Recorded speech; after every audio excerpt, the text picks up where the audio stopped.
বিসমিল্লাহির রহমানির রহিম। আসসালামু আলাইকুম। আশা করছি আপনারা সবাই ভালো আছেন। আজকে খুব সিম্পল একটা রেসিপি নিয়ে আপনাদের সামনে এসেছি। বাট রেসিপিটা খুবই টেস্টি হবে, আমি মোটামুটি গ্যারান্টি দিয়ে বলতে পারি। আপনারা অবশ্যই এটা ট্রাই করবেন, একবার হলেও ট্রাই করবেন। আপনাদের প্রতি আমার একটা রিকোয়েস্ট থাকবে, খুব সামান্য মশলাই লাগবে, খুব সামান্য উপকরণ দিয়ে আমি এটা বানাবো, বাট টেস্ট মোটামুটি রেস্টুরেন্টের থেকে কোনো অংশে কম হবে না, এটুকু আমি বলতে পারি। তো আমি মোটামুটি শেয়ার করবো আজকে আপনাদের সাথে, সেটা হচ্ছে গিয়ে বারবিকিউ মাশরুমের একটা রেসিপি। তো আশা করছি আপনাদের অবশ্যই অবশ্যই ভালো লাগবে। যারা মাশরুম খান তাদের অবশ্যই ভালো লাগবে, যারা মাশরুম পছন্দ করেন। আমি তো মোটামুটি পছন্দ করি। তো এখন আমি মোটামুটি সময় নিচ্ছি না, আমি শুরু করছি। আমার মোটামুটি যা উপকরণ লাগছে সেগুলো আমি আপনাদের সাথে শেয়ার করছি। আমি রসুন লাগছে, আমার রসুন কুচি করে নিয়েছি, খুব বেশি চিকন করার দরকার নেই, আমি দেখাচ্ছি। খুব বেশি চিকন করার দরকার নেই, রসুন দিয়ে আমার মাশরুমটা মাখা মাখা থাকবে। তো আমি এরকম 2 পিস রসুন কুচি করে নিয়েছি। সাথে আমি 5-6টা কাঁচামরিচ এভাবে ফালি করে নিয়েছি, দেখতে পাচ্ছেন। আর সাথে আমি ধনিয়া কুচি নিয়েছি, সেটা হচ্ছে গিয়ে ডেকোরেশনের জন্য ফাইনালি লাগবে আমার। আর আমার সাথে লাগছে স্বাদে ম্যাজিক যে মশলাটা, সেটা আমি 1 প্যাকেট নিয়েছি। সরি। আর হচ্ছে আমি বারবিকিউ একটা সস নিচ্ছি, আমি এই সসটা নিয়েছি। আপনারা যে কোনো একটা সস নিতে পারেন।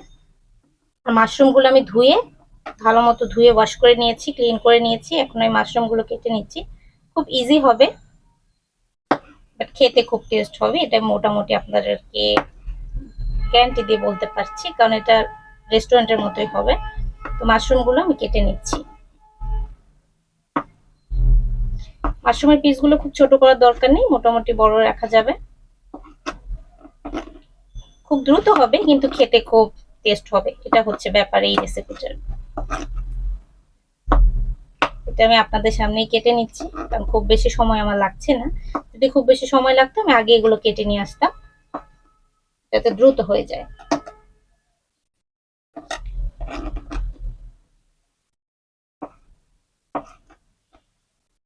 আমি 7 পিসের মতো মাশরুম নিয়েছিলাম, এগুলো আমি বড় বড় করে কেটে নিচ্ছি। এর মধ্যে আমি আমার ফ্রাই প্যানে অলিভ অয়েলটা দিয়ে নিচ্ছি, যাতে অলিভ অয়েলটা দ্রুত গরম হয়ে যায়।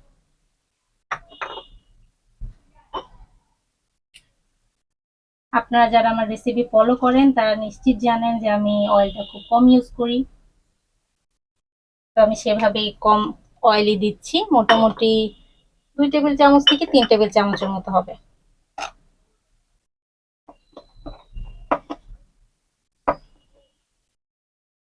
অয়েলটা দিয়ে নিলাম যেন দ্রুত সেটা গরম হয়ে যায়। অলিভ অয়েল যেহেতু দিয়েছি, আমি মোটামুটি মিডিয়ামের নিচেই রেখেছি আমার হিটটা। জাস্ট অয়েলটা যতটুকু গরম হওয়া দরকার সেটার জন্য আমি দিয়ে দিলাম। খুব বেশি সময় আমি একদমই নিব না, রেসিপিটা খুব দ্রুত হবে, খুব টেস্টিও হবে। দুটো তুলনামূলক সেম সেম হবে, খুব দ্রুত, খুব টেস্টি।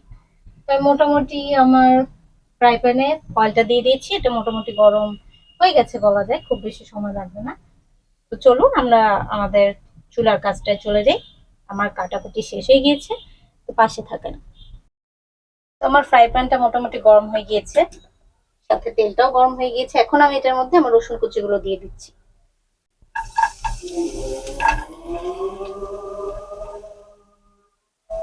আজান হচ্ছে। আচ্ছা, আমি কথা একটু কম বলছি, কারণ আমি বিরতি নিলে এগুলো পুড়ে যাচ্ছে।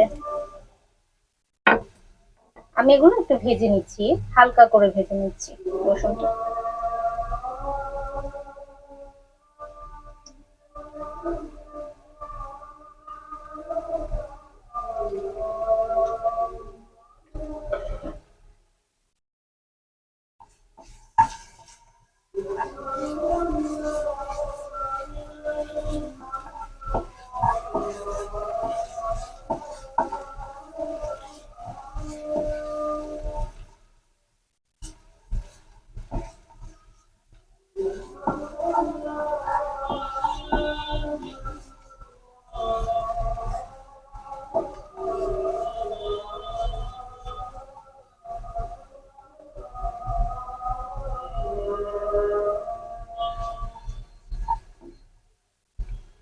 একেবারে লাল করা যাবে না।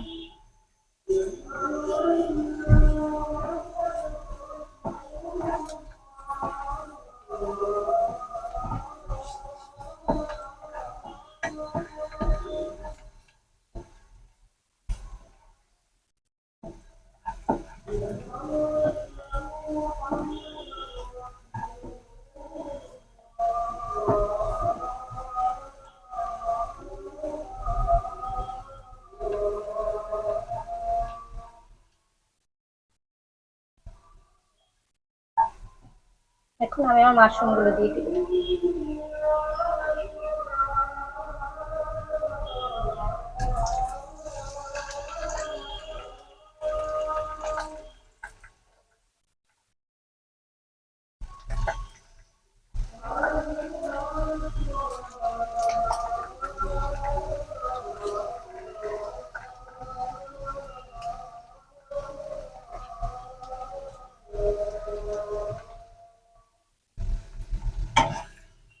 তেলের মধ্যে ভেজে নিব 3 থেকে 4 মিনিটের মতো মিডিয়াম হিটে।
নাড়াচাড়া করতে হবে, না হলে দেখা যাবে কোনো একটা আবার পুড়ে যেতে পারে।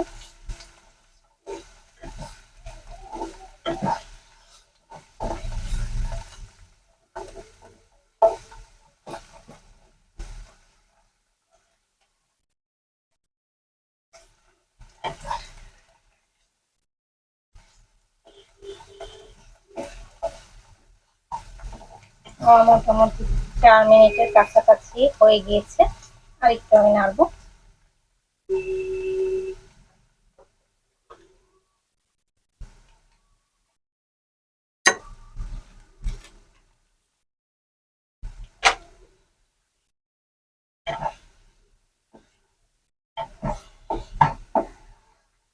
সাথে আমি আমার ফালি করা কাঁচামরিচ দিয়ে দিচ্ছি এখন।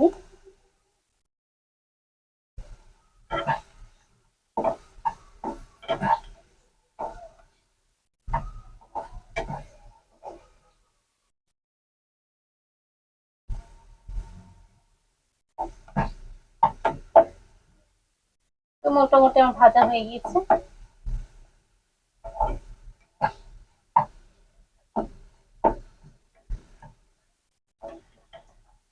যারা নর্মাল অয়েল ইউজ করেন তারা হাই হিট দিতে পারবেন, সমস্যা নেই। হাই হিট দিলে অবশ্যই আপনার এটা দ্রুত ভাজা হয়ে যাবে। ভেতরটা অবশ্য তখন ভাজা হবে কিনা আমি নিজে কনফিউজড। আমার মতে লো থেকে মিডিয়ামে করলেই ভালো, একটু সময় নিয়ে। তো আমার মোটামুটি ভাজা হয়ে গিয়েছে।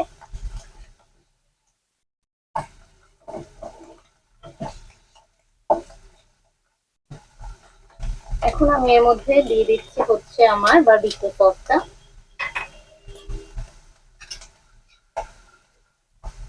এতে আমি মোটামুটি 1 টেবিল চামচের মতো দিচ্ছি।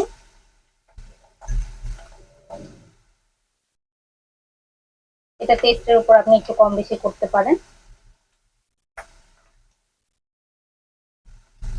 মোটামুটি চা চামচে 3 চামচ বলা যায়, সেরকম পরিমাণে আমি দিয়ে নিচ্ছি।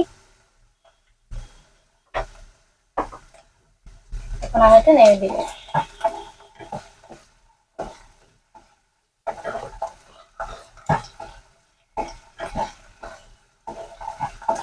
সবগুলো ভালো করে আমি মাখিয়ে ফেলবো।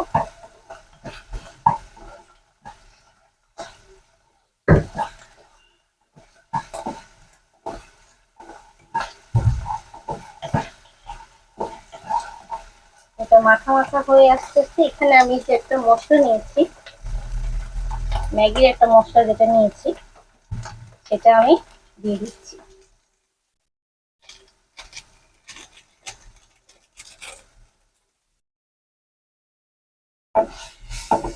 নেড়ে দিব, ভালো করে মিশিয়ে দিব আমি।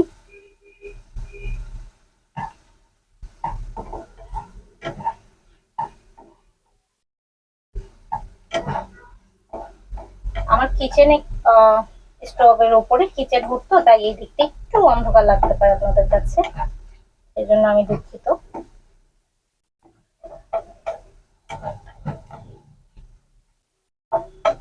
এটা দেওয়ার পর ম্যাক্সিমাম কাজ আমার শেষ। এখন উপরে আমি ধনিয়া কুচি দিয়ে মিক্স করে ফেলবো।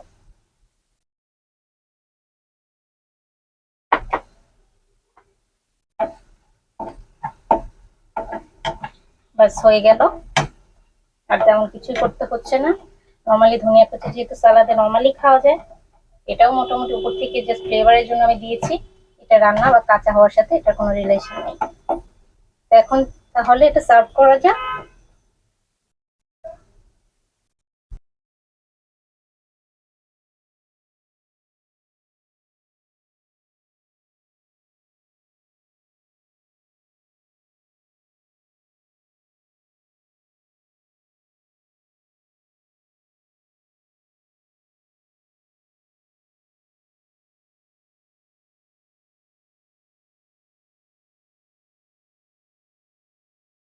দেখতেই পাচ্ছেন আমার মাশরুমটা কতটা ইয়ামি হয়েছে। ভালো লাগলে লাইক দিয়ে সাবস্ক্রাইব করে পাশে থাকবেন। আসসালামু আলাইকুম।